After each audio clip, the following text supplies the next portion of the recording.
તો જીપીએસસી ભરતીને લઈ અને મહત્વના સમાચાર આવ્યા છે। કેટલીક ભરતીઓમાં ફોર્મ ભરતી વખતે ડિપોઝિટ ફી લેવામાં આવશે। પ્રાથમિક કસોટીના સંમતિ પત્ર માટે ડિપોઝિટ ફી લેવામાં આવશે। બિન અનામત વર્ગના ઉમેદવારો માટે 500 રૂપિયા ફી છે, જ્યારે અનામત વર્ગના તમામ ઉમેદવારો માટે 400 રૂપિયા ફી છે। પરીક્ષા આપ્યા પછી ઉમેદવારોને ફી પરત કરવામાં આવશે। ફોર્મ ભર્યા પછી ઉમેદવારો પરીક્ષા ન આપતા હોવાથી આ મહત્વનો નિર્ણય લેવામાં આવ્યો છે। પ્રાથમિક કસોટીના સંમતિ પત્ર માટે ડિપોઝિટ ફી લેવામાં આવશે। વધુ વિગતો માટે સંવાદદાતા હિતલ પારેખ જોડાઈ ચૂક્યા છે। હિતલ, જીપીએસસી ભરતીને લઈ અને સમાચાર સામે આવ્યા છે કે ફોર્મ ભરતી વખતે ડિપોઝિટ ફી ભરવાની રહેશે।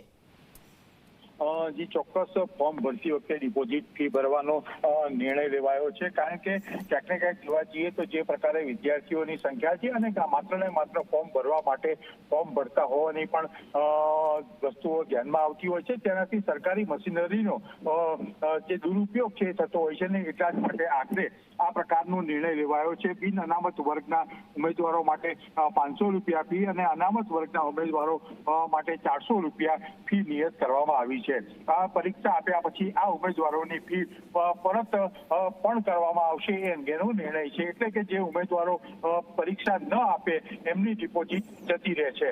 એટલે આ પ્રકારના વિદ્યાર્થીઓની સંખ્યા ઘટે, જે ઉમેદવારો ફોર્મ ભરે એ પરીક્ષા આપે એ માટેના ઉદ્દેશ સાથે આ પ્રકારનો નિર્ણય લેવાયો છે। જી હિતલ, જાણકારી સાથે જોડાવા બદલ આભાર।